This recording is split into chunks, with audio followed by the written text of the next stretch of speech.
Classe moyenne, bourgeoisie, classe populaire, CSP+, pauvre, riche, lutte des classes. Vous avez tous entendu ces expressions. Et justement, une des questions centrales en sociologie, c'est comment classer et catégoriser une population. Parce que oui, la société elle est caractérisée par l'existence d'inégalités économiques et sociales. Ce qui fait que certaines catégories de population, elles ont des caractéristiques différentes les unes des autres. Alors là, je vois que vous pourriez demander, mais pourquoi classer les gens? Et en plus, classer les gens, c'est pas super sympa. Et ben ça peut être super utile d'avoir des catégories qui permettent de se rendre compte de la réalité sociale. Et en plus, il y a des enjeux, genre des enjeux politiques par exemple, avec la lutte contre les inégalités, ou la recherche de cohésion sociale. Tout ça, est-ce que ça vaudrait pas une petite anti-sèche? Balance sa sauce.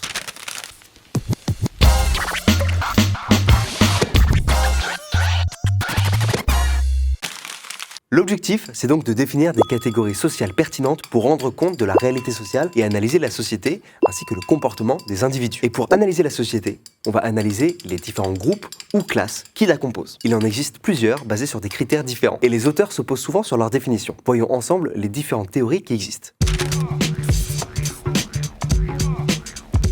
Les sociologues qui ont posé les bases de l'analyse de la structure sociale sont Karl Marx et Max Weber. Et non pas Max Weber, qui serait un super mutant hybride des deux. Karl Marx, il analyse la société en termes de classes sociales antagonistes. Pour lui, la division de la société, elle se fait en fonction des rapports de production, c'est-à-dire en fonction de la place des hommes dans le processus de production. Car dans le mode de production capitaliste, on peut diviser les gens en deux grandes classes sociales. 1, ceux qui possèdent les moyens de la production, les bourgeois, et 2, ceux qui possèdent leur force de travail, les prolétaires. Et Marx distingue deux notions importantes, la classe pour soi et la classe en soi. La classe en soi, c'est le rapprochement objectif d'individus ayant les mêmes caractéristiques économiques et sociales. Et la classe pour soi, elle dépend de la prise de conscience collective des intérêts de sa classe et la capacité de mobilisation du groupe. En gros, c'est quand on a conscience de faire partie d'une classe sociale. Et il y a un autre truc hyper important dans la vision de Marx, c'est la place du conflit entre les deux classes. Pour rappel, bourgeois versus prolétaire. Ces deux classes, elles n'existent que par les intérêts opposés qui les animent. Et pour Marx, la lutte des classes, elle naît de l'exploitation du prolétariat par la bourgeoisie et par la prise de conscience du prolétariat de cette exploitation. L'analyse de Marx, elle est considérée comme fondatrice, car toutes les théories écrites après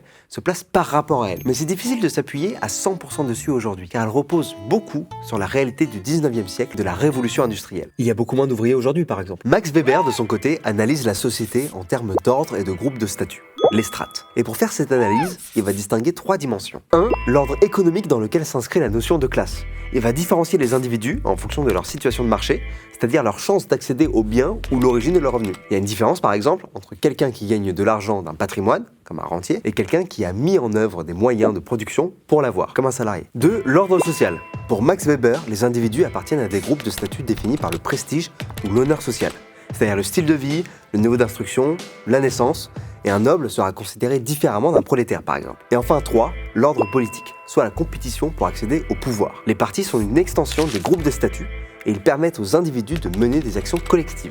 Vous noterez qu'on n'a pas parlé de l'ordre musical. Donc non, il n'y a aucune différence entre toi et quelqu'un qui écoute du zouk and roll.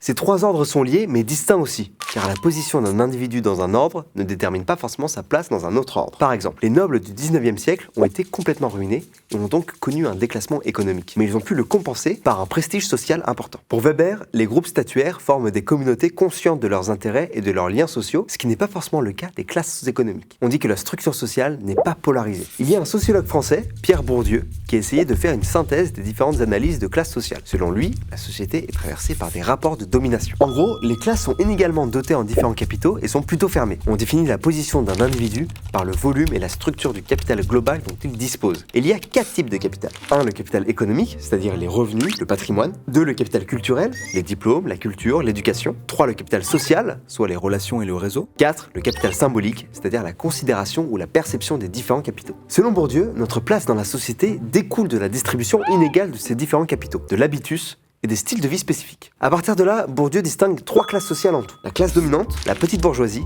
qui boit du champagne, et la classe populaire. Contrairement à Marx, le conflit n'est pas au centre de l'analyse de Bourdieu. Mais il existe, selon lui, des rapports de domination entre les classes et des luttes pour contrôler le capital culturel.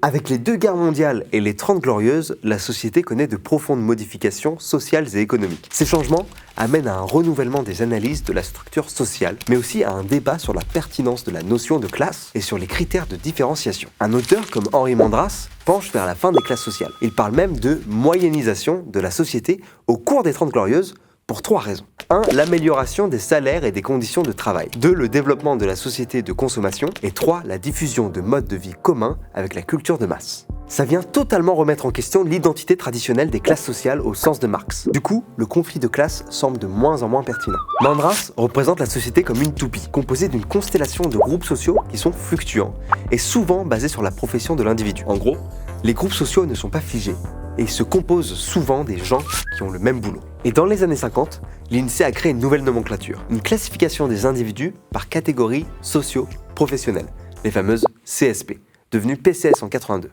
Et non PLS, ça c'est autre chose. PCS, ça veut dire profession et catégorie socio-professionnelle. C'est un outil statistique qui permet de distinguer plusieurs groupes à partir de plusieurs critères, mais surtout à partir du métier, du secteur d'activité et du niveau de qualification. Mais d'autres auteurs, comme Louis Chauvel, considèrent le retour des classes sociales. Le retour des classes sociales, sorti en salle le 15 juin. Notamment à cause du retour des inégalités salariales ou de la hausse de l'exclusion sociale observée depuis la fin des 30 Glorieuses. Et les sociologues Monique et Michel Pinson-Charlot ont analysé des stratégies de préservation, de reproduction et d'entre-soi développées par la grande bourgeoisie, ce qui leur permet de dire qu'elle constitue une classe sociale au sens marxien. Au-delà de l'analyse en termes de classe sociale, il y a plein de critères de différenciation qui existent. Le sexe, l'âge, l'ethnicité, etc., ce qui rend au final la classification des individus complexe et fluctuante. Petit récap.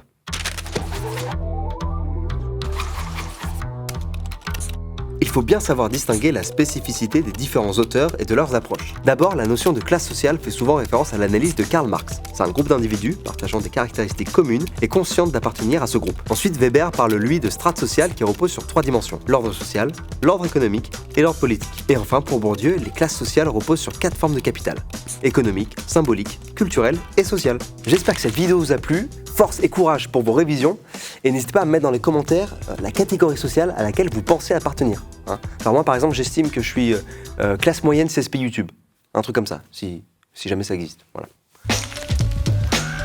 Vous êtes au collège ou au lycée, bah ça tombe bien, on a créé l'Anti-Sèche pour vous. On a tout ce qu'il vous faut pour réviser, alors abonnez-vous.